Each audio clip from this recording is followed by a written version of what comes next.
Hello viewer, আসসালামু আলাইকুম। আমি জেসি ফিরে এলাম আপনাদের সামনে আবারও নতুন একটা রেসিপি নিয়ে।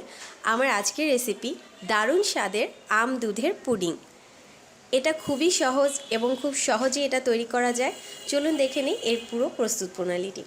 তবে ভিডিওটি দেখার আগে যারা এখন আমাদের চ্যানেল সাবস্ক্রাইব করেনি তারা তাড়াতাড়ি সাবস্ক্রাইব করে নেবেন এবং সেই সাথে পাশে থাকা বেল আইকনে ক্লিক করবেন। এতে করে আমরা যখনই কোনো ভিডিও আপলোড করব আপনারা নোটিফিকেশন আকারে এটা পেয়ে যাবেন।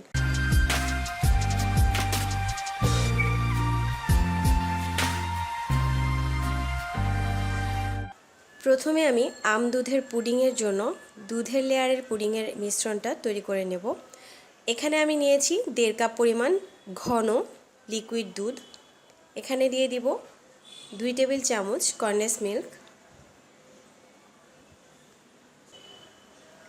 কনডেন্স মিল্কের সাথে দুধটা একটু ভালো করে মিশিয়ে নেব। এবার এখানে দিয়ে দিব আগার আগার পাউডার 1 চা চামচ। এটাও আমি খুব ভালো করে মিশিয়ে নিব যাতে কোথাও দলা পেকে না থাকে। দুধের সাথে কনডেন্স মিল্ক এবং আগার আগার পাউডারটা ভালো করে মিশিয়ে নেওয়ার পরেই চুলায় আগুন ধরিয়ে দেব। মিশিয়ে নেওয়া হয়ে গেছে। এখন আমি মিডিয়াম থেকে হাই স্পিডে আগুন ধরিয়ে এটাকে বলক তুলে নেব। দুধটা ভালো মতো বলক চলে এসেছে। এবার আমি চুলায় জালটা বন্ধ করে দিচ্ছি। এবার যে পাত্রে আমি পুডিংটা তৈরি করব সেই বাটিটা দিয়ে দিলাম। এখানে প্রথম লেয়ারের জন্য মিল্কটা অর্ধেক দিয়ে দিচ্ছি। এবার এটা একটু ঠান্ডা হতে থাক, প্রায় 15 মিনিট লাগবে এটা জমে ঠান্ডা হতে। এই মাঝে আমি ম্যাঙ্গো পার্লের লেয়ারটা তৈরি করে নিচ্ছি। ম্যাঙ্গো লেয়ারটা তৈরি করার জন্য একটা প্যানে আমি 1 কাপ পরিমাণ ম্যাঙ্গো পাল্প দিয়ে দিলাম।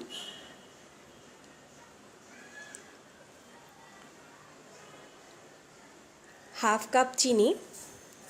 চিনিটা মিষ্টির সাথে আপনারা ব্যালেন্স করে নেবেন। আর সেই সাথে দিয়ে দিচ্ছি আধা কাপ নর্মাল পানি। দিচ্ছি হাফ চা চামচ আগার আগার পাউডার। এবার এগুলো খুব ভালো করে মিশিয়ে নিব। ভালো করে মেশাতে হবে যাতে আগার আগার পাউডারটা কোথাও জমাট বেঁধে না থাকে। এবার এই পাত্রটাকেও আমি চুলায় বসিয়েছি। মিডিয়াম টু হাইয়ে রেখে আমি এটাকে একবার বলক তুলে নেব, তাহলেই হয়ে যাবে। অনবরত নাড়াচাড়া করতে হবে, কোনোভাবেই নাড়ানো বন্ধ করা যাবে না, নিচে লেগে পড়ে যেতে পারে। বলক চলে এসেছে, এবার আমি চুলার জালটা বন্ধ করে দিচ্ছি। এবার এটাও গরম থাকা অবস্থায় আমি দুধের লেয়ারের উপরে দিয়ে দেব। দেখেন এটা কিন্তু জমে গেছে। এখন আমি এর উপরে দিয়ে দেব আমের পার্লের যে লেয়ারটা সেটা। আম দুধের লেয়ারের যে অংশটা সেটা কিন্তু ঠান্ডা হয়ে জমে গেছে। এবার আমি দিয়ে দেব সর্বশেষ লেয়ারটা।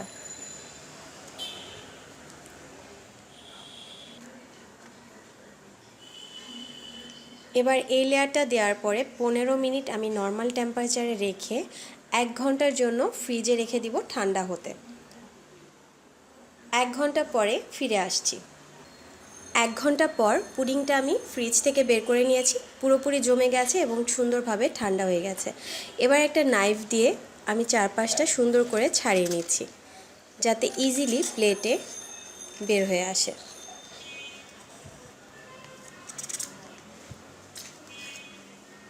সুন্দরভাবে পুডিংটা আমি একটা সার্ভিং ডিশে নামিয়ে নিয়েছি।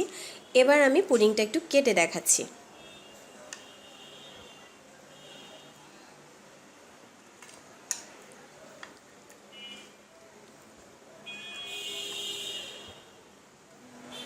দেখতে পাচ্ছেন লেয়ারটা খুব সুন্দর দেখাচ্ছে।